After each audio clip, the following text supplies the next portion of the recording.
Hello my nudes, how's it going? I hope you're having a fun time. With the disappointment that's been the rollout of Seasons 4 and 5 of Call of Duty Black Ops 6, first-person shooter gamers have been looking for an alternative to fill the void. And the Battlefield 6 release aims to step into the gap that Call of Duty is leaving.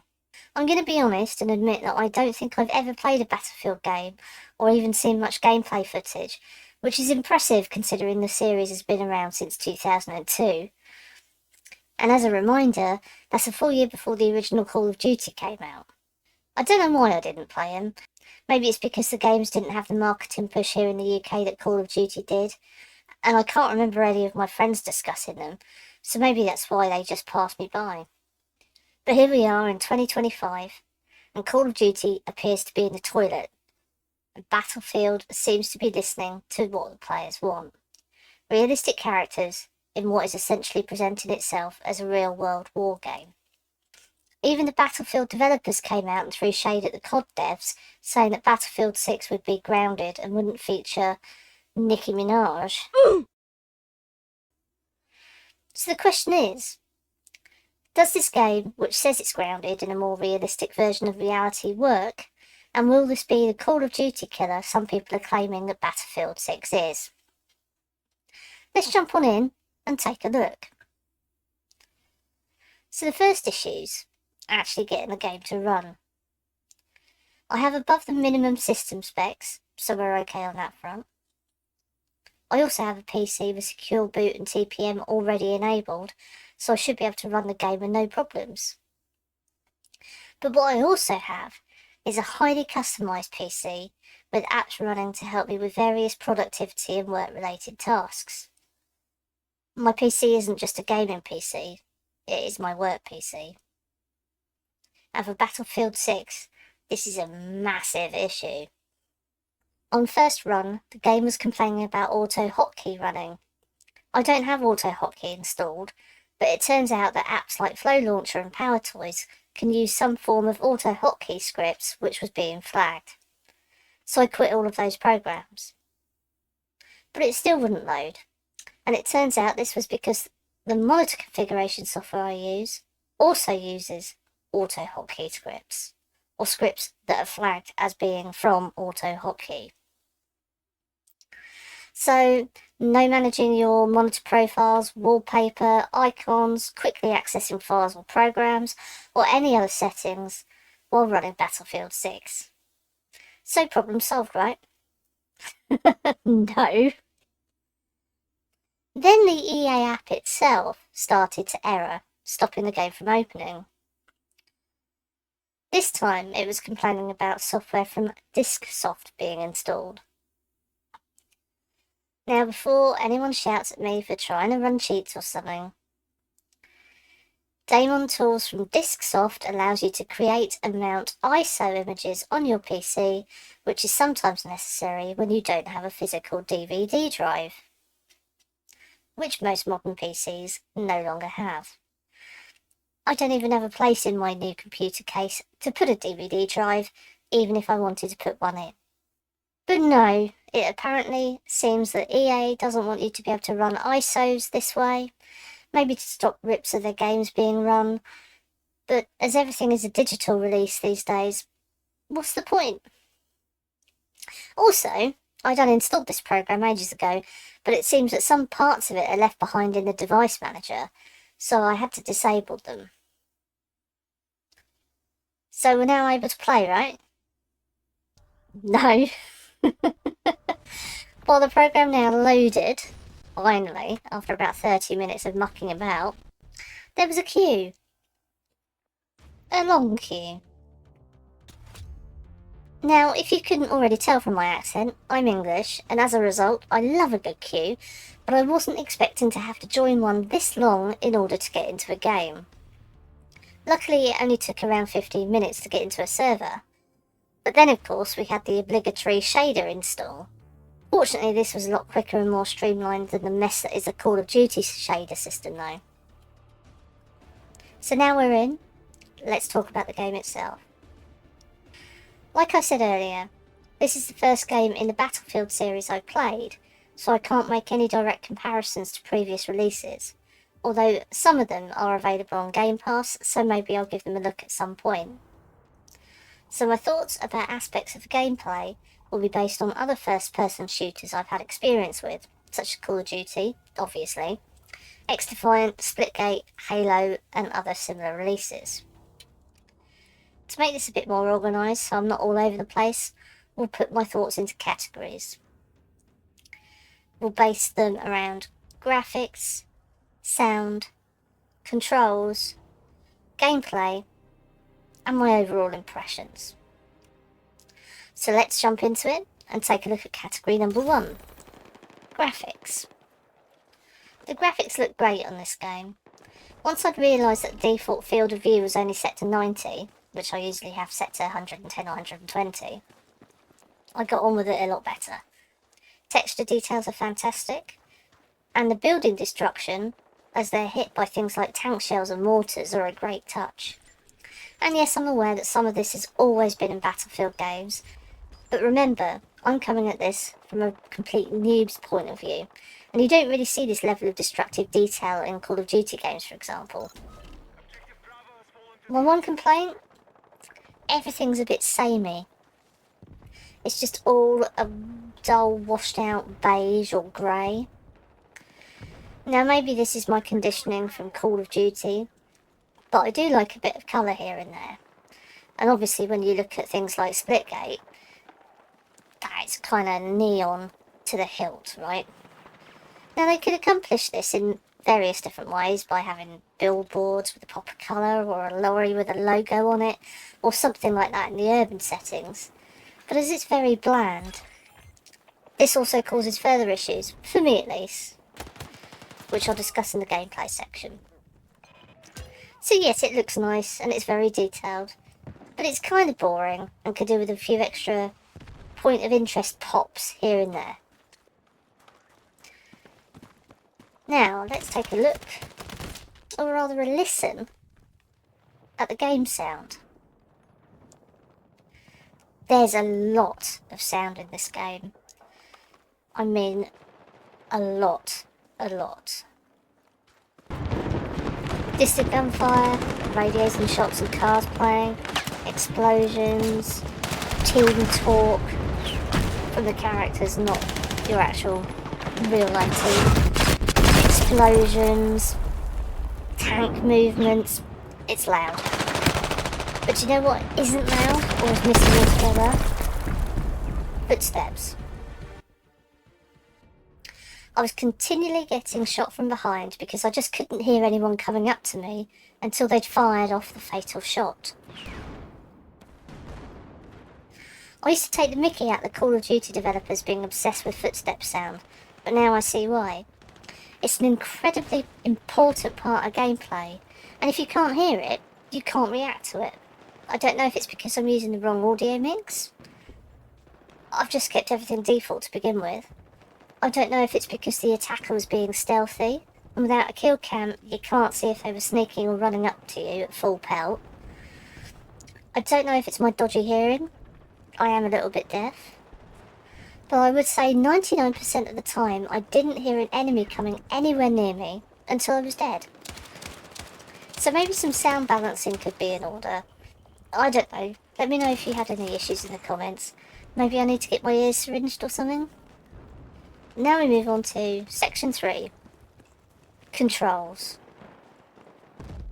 The controls on a controller are pretty standard, so no one will have any issues moving from Halo or Call of Duty over to Battlefield 6. What I did find terrible was aim assist, lack of it, too much of it, and not being able to fix it. I don't know if this is a PC only issue, as I can't test it on a console because I've got a PS4 Pro and the game isn't available on older generation consoles. But the aiming on PC in this game is terrible. Running, mantling, sprinting, crouching, sliding, that's all fine. But what's the point in a first person shooter if you can't hit a target? I tried looking into the settings for some sort of aim down sight multiplier or speed or anything like that, and there was, as far as I could see, nothing that would allow me to control it. Aim down sight speed is purely based on whatever your movement speed is set at. So I could run around and move my view extremely slowly but be more accurate when using ADS, or I could run around and move my view at an acceptable rate of speed but be wildly inaccurate when aiming down sight. Honestly, I couldn't have hit a barn door with a cow.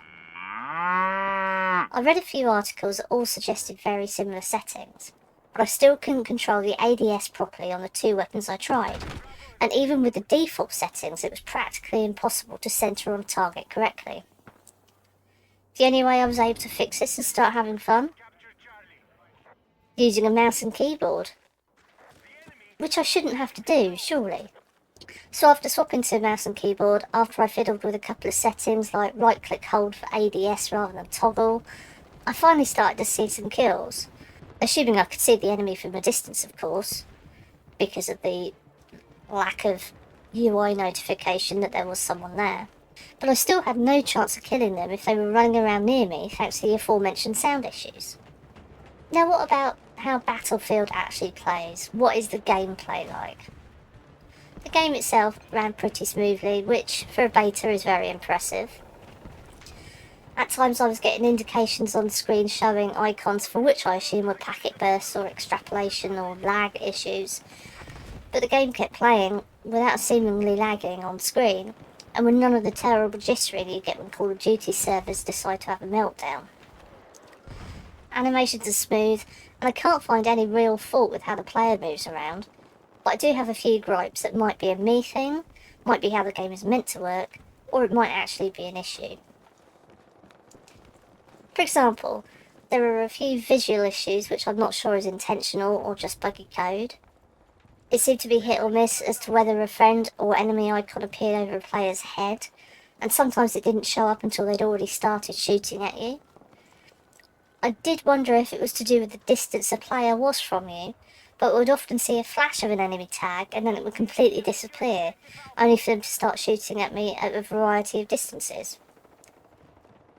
Having a player in camo blending into the background with a player icon that may or may not appear depending on I don't know what factors, makes it difficult to know who to shoot.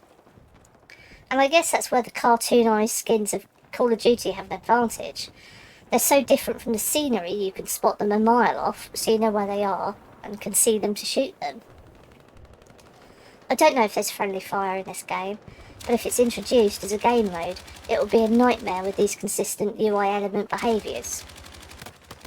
There are some other UI glitches as well. When using a controller, the interface said to press the toggle view button to edit my loadout, but that didn't work, and I couldn't edit the loadout in-game. I couldn't access the scoreboard at all using the controller, but I could on the keyboard. At points using the keyboard, I couldn't spawn back into a game for no known reason. And I know it's a beta and we're supposed to expect issues, but not being able to see a scoreboard using a controller? That's basic stuff, surely. Now this is just my opinion, but it seems to me that controller support is very much an afterthought on PC, and a lot more needs to be done in order for it to be playable, whether this is through additional settings becoming available, or changing some button mappings around, or reworking whatever is going on with the aim assist and associated settings.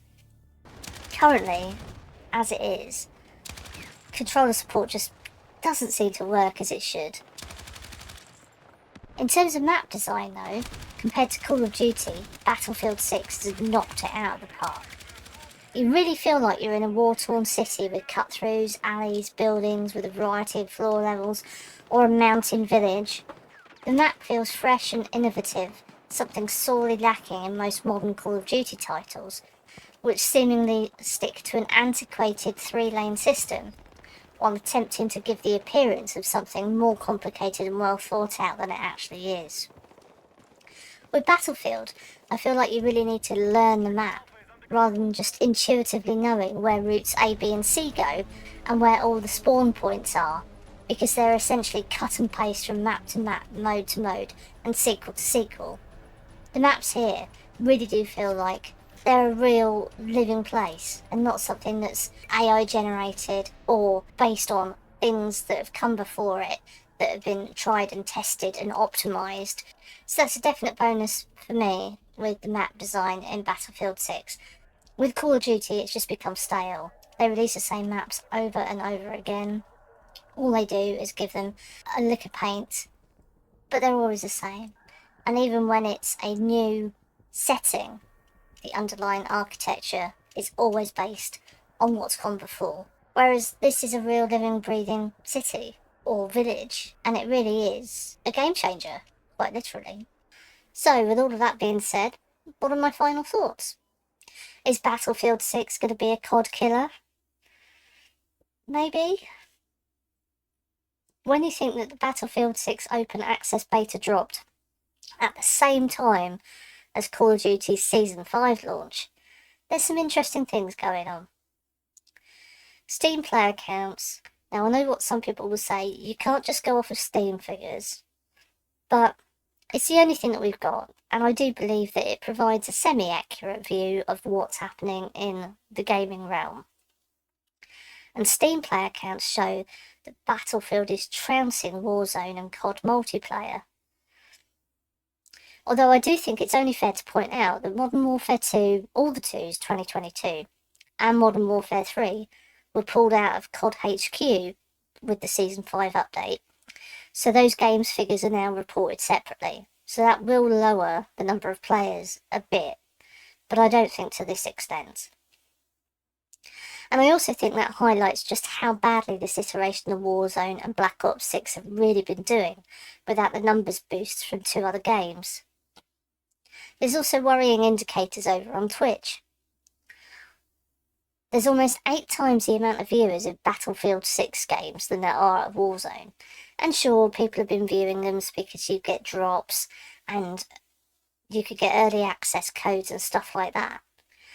But this is during Warzone's Season 5 opening event, where there are Easter eggs and things that people will want to know about, and that usually increases viewers, and I'm wondering if that's a sign of things to come. But on to the big question. Will I put my money where my mouth is and buy Battlefield 6? Not at 70 quid, I'm afraid. I know there's only a few maps and a limited number of modes available on a beta, but Battlefield 6 isn't so much of a game changer that I'll drop money on it, especially given the sound and aiming issues I've had during my limited playthrough. If it comes to Game Pass, then I think I'll take a proper look, but if I'm honest, I'm just getting really tired of the current state of gaming, and I have a ridiculous amount of games on my backlog to get through anyway. And maybe if we stop shelling out our hard-earned money right at launch, these big companies will start to listen to what the players actually want. Okay, who am I kidding? Like they care what we have to say. Just look at what's been going on with SBMM and all the ridiculous bundles that Activision have been dropping recently. But what do you think? Is Battlefield 6 going to show Call of Duty how it's done? Will Black Ops 7 become a better game because of Battlefield 6? It's going to be interesting to see as Black Ops 7 and Battlefield 6 release so close together, and the way that the Call of Duty player base has been falling off a cliff recently, they're going to have to pull something amazing out of their bag of tricks. Let me know in the comments what game you think is going to do better, and whether you've noticed the issues in Battlefield 6 that I've experienced during the beta. I mean, like I said, it could be me. Maybe I'm playing it the wrong way, which is always a possibility when it comes to my gaming.